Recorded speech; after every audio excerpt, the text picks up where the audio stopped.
mainly done is to critically analyze the expectations they had, the withdrawal symptoms, and their experience, basically. And one-to-one discussions with heroin users. This is quite useful because some of the concerns that they have, they might not be willing to explain it within a group. So this intervention is to, rather this strategy is to get the concerns, personal questions, personal concerns about the sexual life maybe. So to clear those concerns. And next one is the support group. This is, these support groups are formed by the ex-drug users. So ex-drug user is defined as a drug user who has stopped the drug intake for a minimum of 6 months. And so their main responsibility is to work in the community and encourage the current users to quit. So this main benefit of this strategy is that it asks the, or rather it strengthens the ex-drug user to continue with his decision of quitting. So he stays clean because of the, because you can't obviously go and preach something if you're not practicing it. So the other one is small group discussions with ex-drug users. That is used to share the positive benefits that they have gained. So if someone has received financial gains after quitting, or there can be another person who has who is enjoying a peaceful family life. So these two people can benefit from each other's experience, and also it motivates or rather boosts their efforts in stopping. And making the support environment. In this, we are addressing the environment, the social component of the intervention. We are working with the families, the regular and commercial sex partners, community members, the police, religious leaders, and here the main concern is that once a drug user is, say that they have been sent to a rehabilitation center, but then again once they are back in the community support is not there, which compels them to restart again because the families do not trust them with money. They don't give them responsibilities. But once you are creating this support environment, it helps the drug user to continue with the decision. And since we see a potential risk in the youth who are associating with these current drug users, because they also have these myths and beliefs, perceptions about heroin. So there is a risk of them getting involved in it. So because of that, we are working on with these vulnerable groups to change their perceptions about heroin use. So in all of these discussions, the awareness is given regarding STI, HIV/AIDS, and condom use, the safer sex practices. And also there are events which are organized by the drug users to enhance their range of happiness and push them towards a healthier life.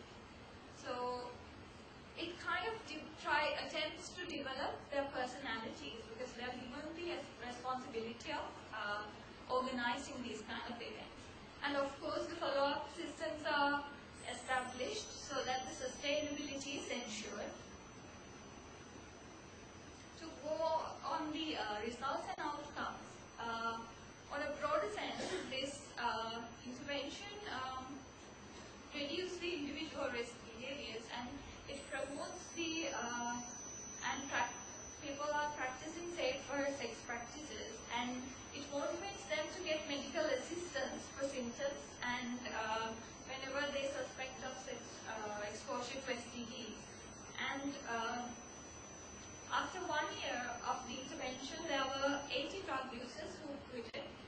59 reduced and 29 changed their behaviors. For example, they have been requesting for condoms, and 21 of them started working with the organizational team.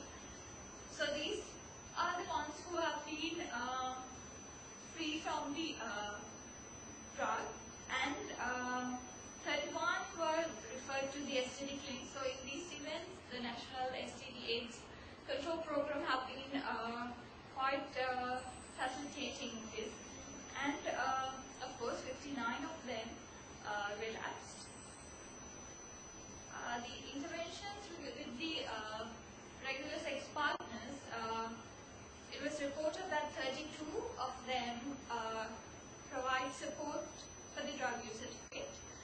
35 of them were actually knowledgeable on the safer sex practices, and 13 requested condoms, and the discussions with the field staff ensure that the heroin users, where they initially were quite paranoid about getting free from the drug because of the misconceptions in the society, that they realized that it's quite a easy job to quit. So in conclusion, I would like to say that changing behaviors related to drug use need to be addressed in order to reduce and prevent risk of HIV transmission. And here the users are more attached to the psychological factors than the real chemical effect. And so changing the behavior of drug use requires changing these internal and external factors that compel them to continue. And once these factors are addressed, there is an environment is created which does not require the drug use. So even though a drug user's internal factors are not addressed, his environment do not support the drug use. And similarly, if the internal factors are addressed, then although it is available in his environment is demanding the drug use, he is not compelled to use it again, which is the ultimate situation. And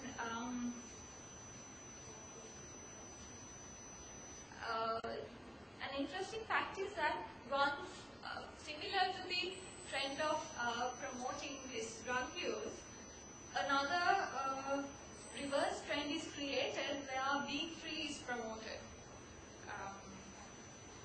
And the recommendation is that this methodology is quite, it requires less effort and budget, as the heroin users are not kept in a rehabilitation center. Rather, they are kept in their own locality. And the advantage is that he is empowered and immunized to face these factors. So they know the response to give once they are back in the community. And this behavior change model can be replicated whenever there is a committed individual or an organization to conduct the interventions and carry out the follow-ups. Thank you. Galappaththi, the paper is now open for discussion. Comments, clarifications, questions?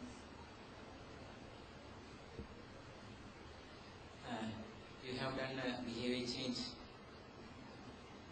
You are used behavior change, and we know Adink is doing good work in this area. So what are the theories of behavior change you have used in planning this model? Here, what we mainly focused on the theories of conditioning, where people try to, whatever the